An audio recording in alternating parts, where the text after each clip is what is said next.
Hola a todos, vamos a resolver a continuación el problema 1 de la relación de fluidoestática. Si nos vamos a la relación de problemas, pues este problema número 1 nos dice que tenemos un camión cisterna que transporta un volumen conocido V de un líquido de densidad ρ y debido a un imprevisto el conductor tiene que frenar hasta pararse cuando viaja a una velocidad conocida v sub 0.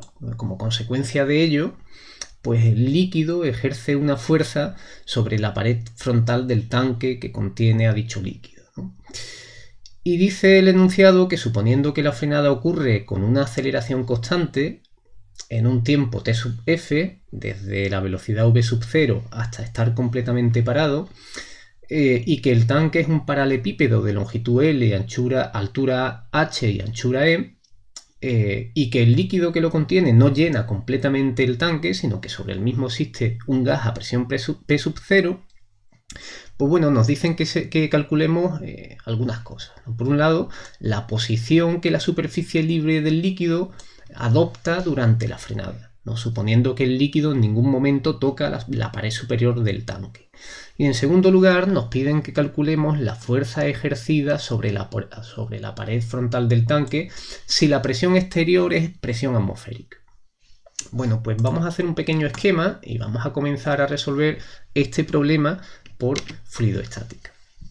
Bueno, imaginemos que tenemos un camión, voy a dibujar el tanque como si fuese un paralelepípedo.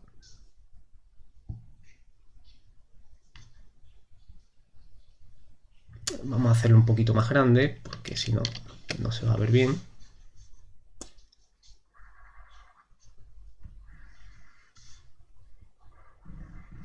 Imaginemos que este es el paralelepípedo que contiene al líquido, ¿no? Inicialmente, pues hasta una altura determinada, sin llegar a llenar completamente el depósito del camión, ¿no?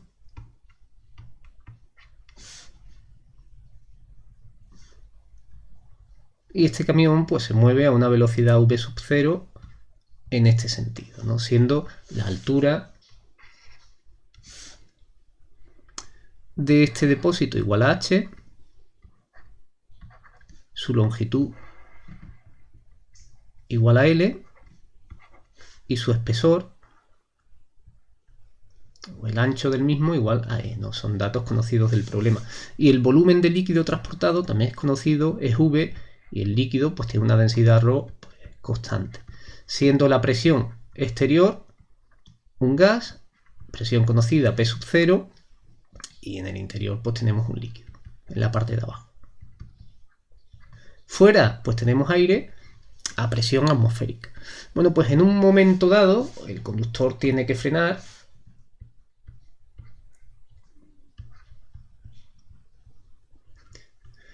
y el camión va a parar desde la velocidad v sub 0 hasta velocidad nula en un tiempo t sub f. Bueno, pues si suponemos que esa parada ocurre, o ese proceso de frenada ocurre a aceleración constante, que es uno de los datos que nos proporciona el enunciado, pues si dejamos un poquito de tiempo para que ocurra un transitorio donde el fluido se va a mover desde esta disposición que tenemos en la parte de la izquierda hacia otra disposición aproximadamente como esta que voy a dibujar aquí, a priori no sabemos si va a ser una línea recta o no, pero ya veremos después que la nueva disposición que va a adoptar la superficie libre del líquido en el tanque pues va a ser una línea recta, ¿no? Entonces lo dibujamos ya directamente y ya nos sirve para lo demás. Y en esta situación el camión va a ir decelerando con una aceleración a sub 0 constante y conocida. Entonces en esta nueva situación pues el líquido pues tendrá una nueva disposición dentro del tanque, donde esta superficie podemos poner aquí un sistema de referencia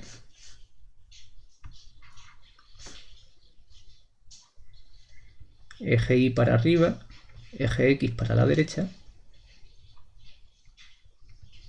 Bueno, pues la superficie de este líquido vendrá dada por una coordenada y sub s de x, ¿no?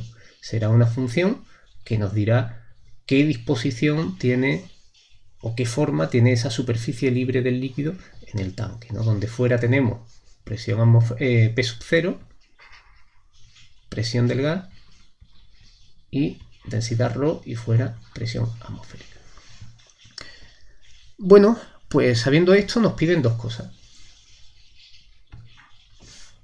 En un primer apartado nos preguntan que cuál va a ser esa curva IS de X, es decir, qué forma va a adoptar la superficie libre del líquido. Si suponemos que nunca llega a tocar la pared, el techo, ¿no? de este cajón del camión, ¿no? Es decir, que se queda por aquí abajo. Y en un segundo apartado nos preguntan cuál va a ser la fuerza ejercida sobre la pared frontal, la fuerza neta.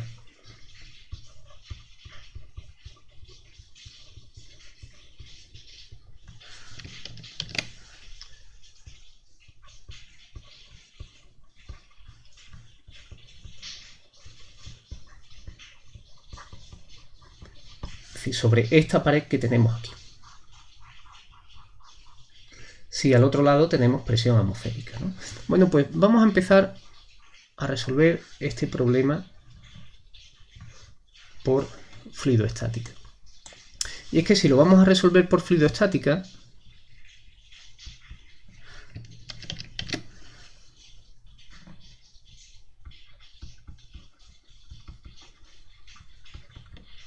entonces necesitamos que la velocidad del fluido sea nula en cualquier punto de ese depósito. Y para eso lo que hacemos es colocar un sistema de referencia que se mueva con el camión.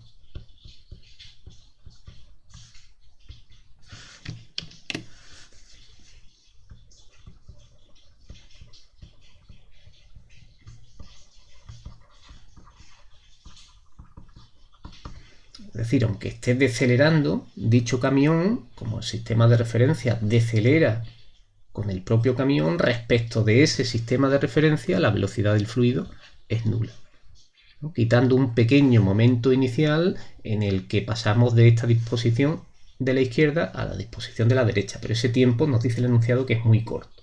Entonces esperamos un poquito más de tiempo y cuando ya tengamos la disposición nueva del fluido en el tanque y estamos decelerando con aceleración a sub 0 todavía, pues entonces ahí estudiamos por fluidoestática nuestro problema. Y en ese caso, respecto de nuestro sistema de referencia, la velocidad del fluido es 0. Por eso lo podemos estudiar suponiendo fluidoestática respecto de este sistema de referencia.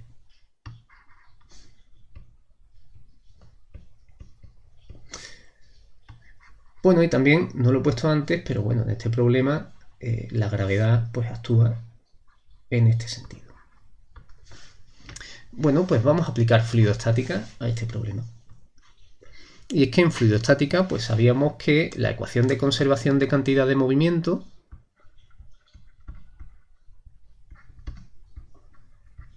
se reducía a lo siguiente.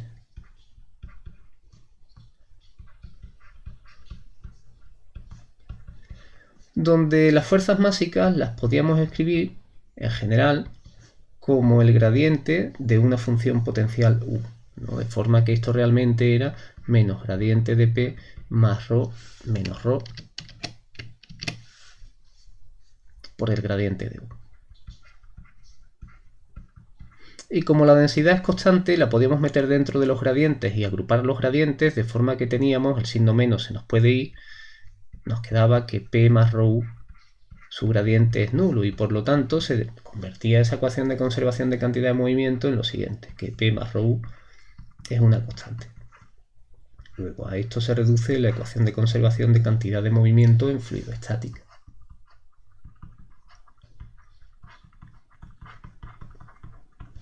Y a partir de aquí pues necesitábamos calcular ese potencial de fuerzas másicas.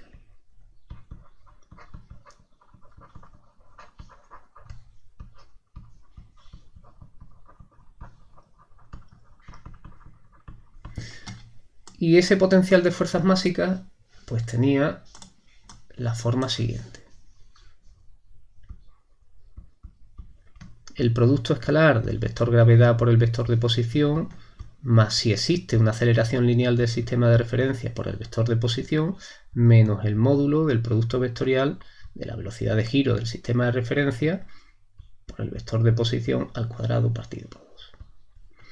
En este problema, el sistema de referencia no está rotando,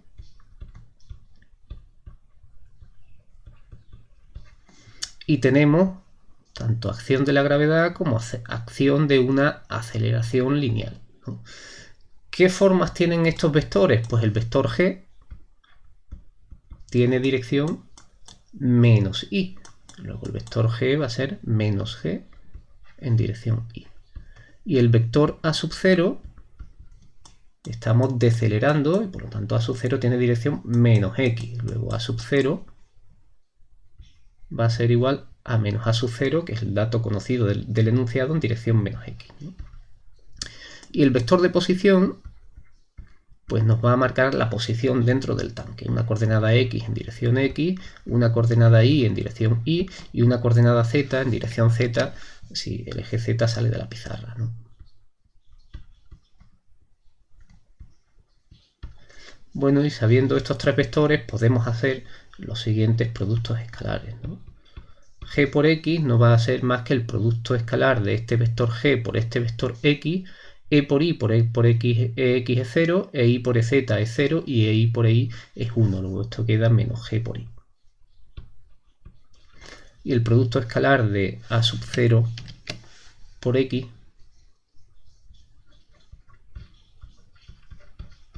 pues de nuevo e sub x por e sub x es 1, e sub x por e sub i es 0, e sub x por e sub z es 0, luego esto queda menos a sub 0 por x.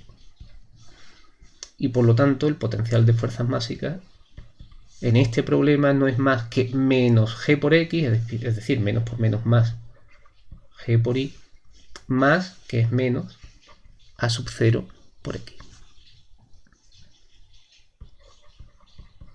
Este será el potencial de fuerzas máxicas en este problema en concreto que estamos resolviendo. Por lo tanto, la ecuación de conservación de cantidad de movimiento se reduce a lo siguiente. P, la presión, más ρ por el potencial de fuerzas máxicas, es decir, ρ por g por i menos ρ por a sub 0 por x, tiene que ser constante en todo el volumen de fluido que tenemos en el tanque. Es decir, que si cogemos dos puntos cualesquiera del tanque, esta magnitud de aquí tiene que valer lo mismo en esos dos puntos. Bueno, entonces para resolver el problema lo que vamos a hacer es comparar puntos de nuestro tanque, de nuestro fluido, que nos interesen para responder a las preguntas que nos están haciendo, ¿no? Recuerda que ahora mismo estamos resolviendo la pregunta A.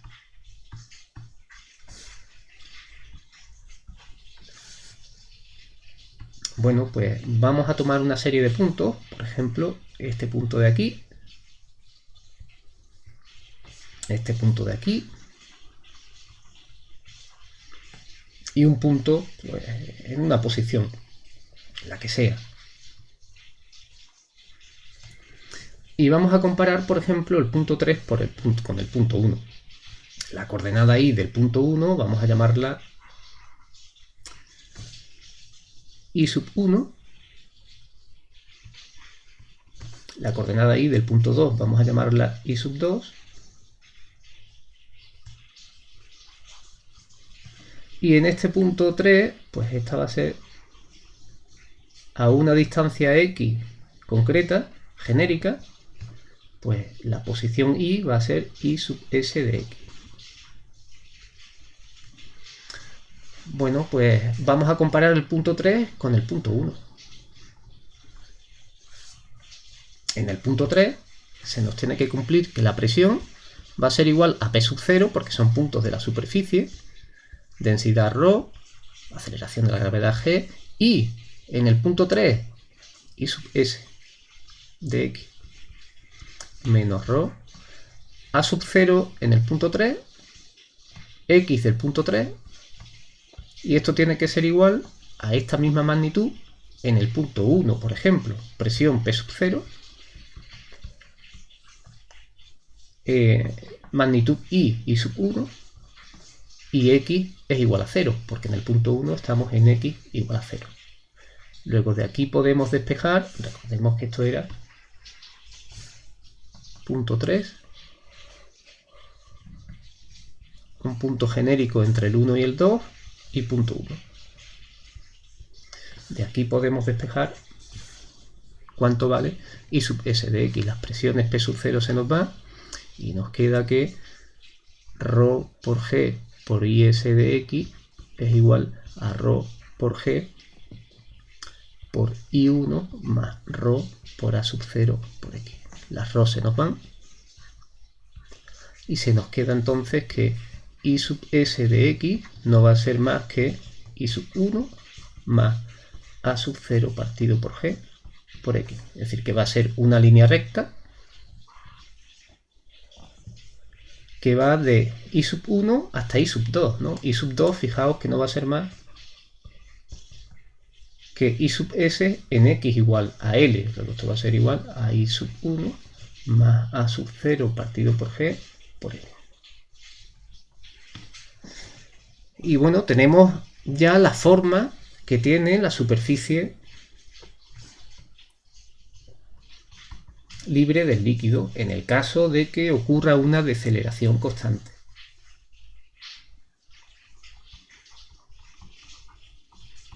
Pero nos falta aún determinar esa constante I sub 1, porque A sub 0 es un dato del problema, G es un dato del problema, pero I sub 1 no es un dato del problema, ¿no? Y para eso pues nos podemos apoyar en un dato geométrico que sí conocemos, que es el volumen de líquido que tenemos contenido en el tanque, ¿no? Y ese volumen de líquido pues tendrá que ser el mismo que tenemos aquí.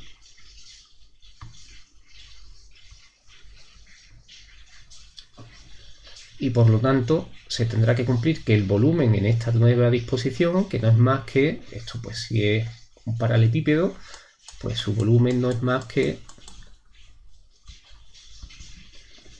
I sub 1 más I sub 2 partido por 2 por la longitud y por el ancho que tenemos en ese tanque, ¿no? Este será el volumen que tenemos en el problema, ¿no?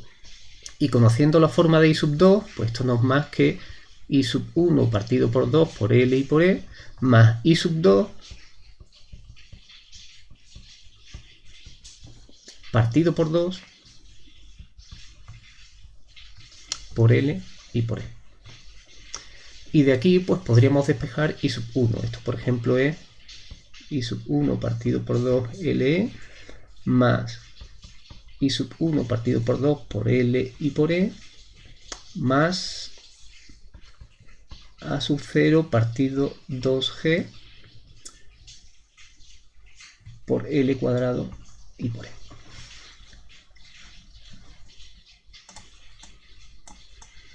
Y por lo tanto el volumen no será más que I sub 1 por L y por E más A sub 0 partido por 2G por L cuadrado y por E. Y de aquí podemos despejar ya I sub 1 en datos, en función de datos conocidos del problema. Será igual a el volumen partido por L y por E menos A sub 0 partido por 2G y por L. Una vez conocido I sub 1, ya en función de datos conocidos, volumen LE, A sub 0 y G, conocemos por lo tanto I sub 2 y conocemos por lo tanto I sub S, por lo que el problema pues lo tenemos resuelto. El apartado A. Faltaría el apartado B. Una vez que conocemos la forma que tiene la superficie libre de este líquido en el tanque, ¿cuál será la fuerza neta que se ejerce sobre esta pared de aquí? Para eso vamos a ampliar un poquito esa pared en esta parte de aquí abajo. Lo tenemos aquí el tanque, lo vamos a dibujar entero, solamente la parte de la derecha. Tenemos la superficie libre del líquido, que tiene una forma recta y llega hasta una altura I sub 2, que la conocemos.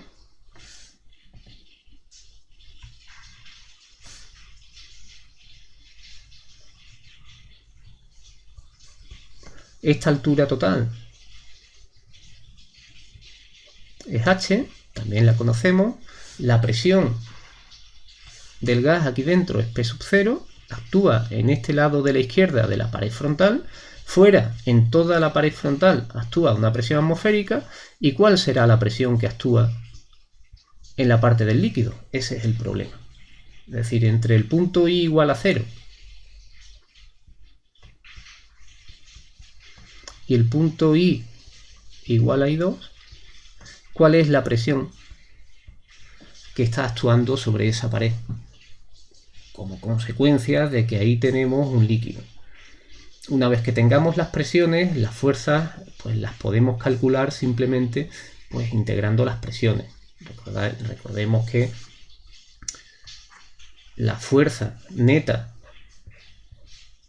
sobre esta pared de aquí no será más que la integral en el cachito entre I igual a 0 e I igual a 2 de la presión que ejerce el líquido menos la presión que ejerce el gas exterior por diferencial de S, más entre I igual a 0 e I sub 2, más el cachito que nos queda entre I igual a I sub 2 e I igual a H de la presión que tenemos a un lado menos la presión que tenemos al otro lado por diferencial de S. Por lo que a priori lo que necesitamos aquí es conocer cuál es esta presión P sub I. Y toda esta fuerza tendrá dirección E sub X. Es decir, que actuará en este sentido.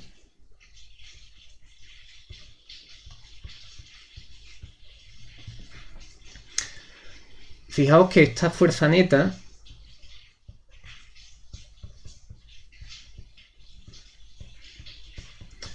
no es solamente la fuerza que el líquido ejerce sobre la pared, ¿no? Sería la fuerza que el líquido ejerce sobre la pared por un lado, más la fuerza que el gas que tenemos aquí arriba ejerce sobre la pared por otro lado, menos la fuerza que el gas exterior, el aire, que está a presión atmosférica, también ejerce sobre la pared, sobre el otro lado, ¿no? Luego aquí tendríamos el efecto en sentido contrario del aire exterior, y aquí tendríamos el efecto del gas que tenemos arriba, y aquí el efecto del líquido que tenemos abajo. Teniendo todas esas cosas en cuenta, pues calculamos la fuerza neta que se ejerce sobre esa pared frontal.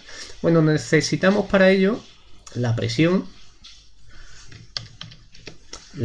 que el líquido ejerce en un punto I genérico, ¿no? Y después lo tenemos que integrar entre I igual a 0 e I igual a I sub 2. Para ello, pues vamos de nuevo a comparar dos puntos diferentes. Volvemos a la ecuación de conservación de cantidad de movimiento que teníamos aquí. Esa nos sirve todavía, ¿no? Esta P más ρ por G por I menos ρ por A sub 0 por X igual a una constante. Esa ecuación se sigue cumpliendo en cualquier punto del líquido que vayamos a estudiar, ¿no? La cuestión ahora es seleccionar dos puntos de forma correcta para poder estudiarlo. Para ello vamos a elegir un punto aquí, que lo llamamos antes punto 2, y un punto 4 a una altura I genérica, ¿no? Que podría ser cualquiera entre el fondo y el punto 2. Y vamos a comparar esta ecuación de conservación de cantidad de movimiento en esos dos puntos, ¿no? Por lo tanto, en el punto 2 se tendrá que cumplir que esto de aquí es igual a la presión que tenemos, que es la P sub 0, más ρ por G por I sub 2, menos ρ por A sub 0 por L, porque estamos en el punto X igual a L, no lo olvidemos.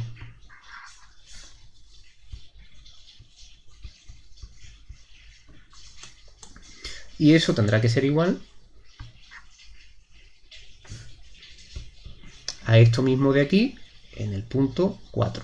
La presión será la que corresponda a esa coordenada I, más ρ por G por la coordenada I, menos ρ por A sub 0 por L, donde esto de la izquierda no es más que la evaluación de la ecuación de conservación de cantidad de movimiento en el punto 2 y en el punto 4. Y de aquí, si desarrollamos esto un poco, el término este es el mismo y por lo tanto se nos va y podemos despejar P de I. Esa presión en el punto I no es más que P sub 0 más ρ por G por I sub 2 menos ρ por G y por I. Es decir, que la presión en un punto I cualquiera, P sub 0, no P sub A, perdón. Entonces P sub 0 no es más que P sub 0 más ρ por G por I sub 2 menos I.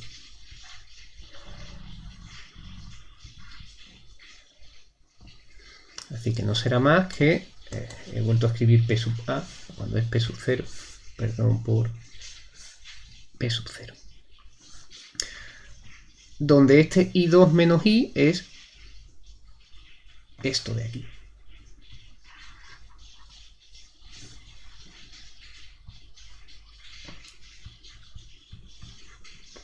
Luego esto no es más que la presión que tenemos arriba más el peso de la columna de líquido que tenemos por encima del punto que estamos estudiando, ¿no? Eso es básicamente lo que nos dice esta ecuación fluidoestática, ¿no?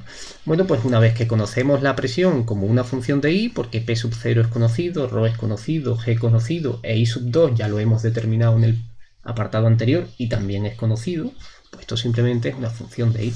La metemos en la integral de nuestra fuerza y la calculamos, ¿no? Si lo hacemos, pues nos sale que la fuerza, ya sabemos que lleva dirección X, así que voy a poner solamente el módulo.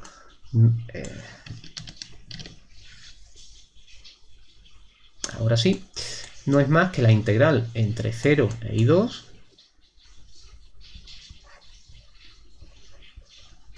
de P de I menos P sub A, es decir, de P de I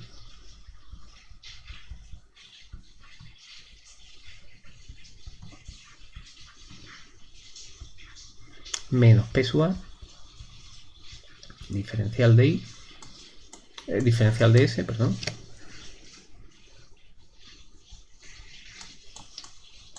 más la integral entre I sub 2 y H de P sub 0 menos P sub A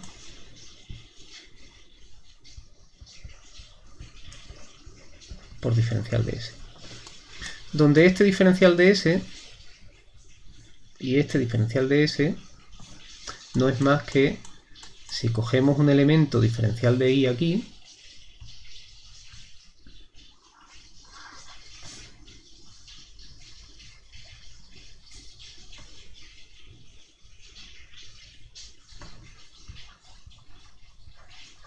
entonces el elemento diferencial de S, diferencial de superficie, no es más que el ancho E por S diferencial de I. Luego este diferencial de S no es más que E por diferencial de I.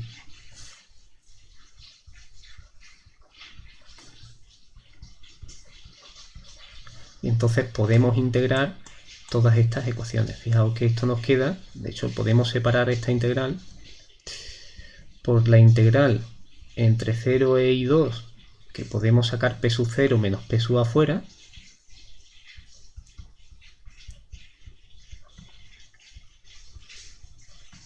más la integral entre 0 e I2 de lo que nos ha quedado dentro, ρ por G por I sub 2 menos ρ por G por I por E diferencial de I, más la integral entre I sub 2 y H de P sub 0 menos P sub A.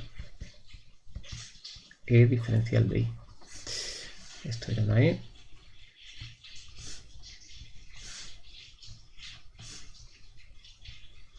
Y estas dos las podemos integrar en una sola. 0 hasta I2 y de I2 hasta H es igual a la integral entre 0 y H de P sub 0 menos P sub A por E por diferencial de I, más la integral entre 0 e I2 de ρ por G por I2 menos ρ por G por I por E diferencial de I.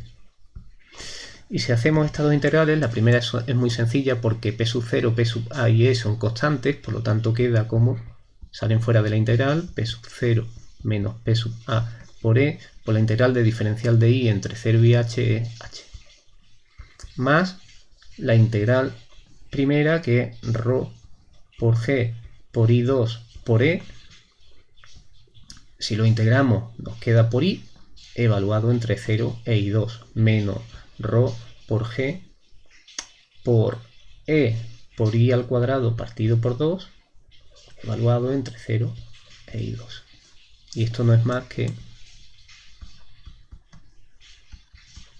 P sub 0 menos P sub A por E y por H más ρ por G por E por I sub 2 al cuadrado menos ρ por G por E por I sub 2 al cuadrado partido por 2, que es igual a P sub 0 menos P sub A por E y por H más ρ por G por E por I sub 2 al cuadrado partido por 2. Esta sería la fuerza neta en dirección X que se ejerce sobre esa pared frontal.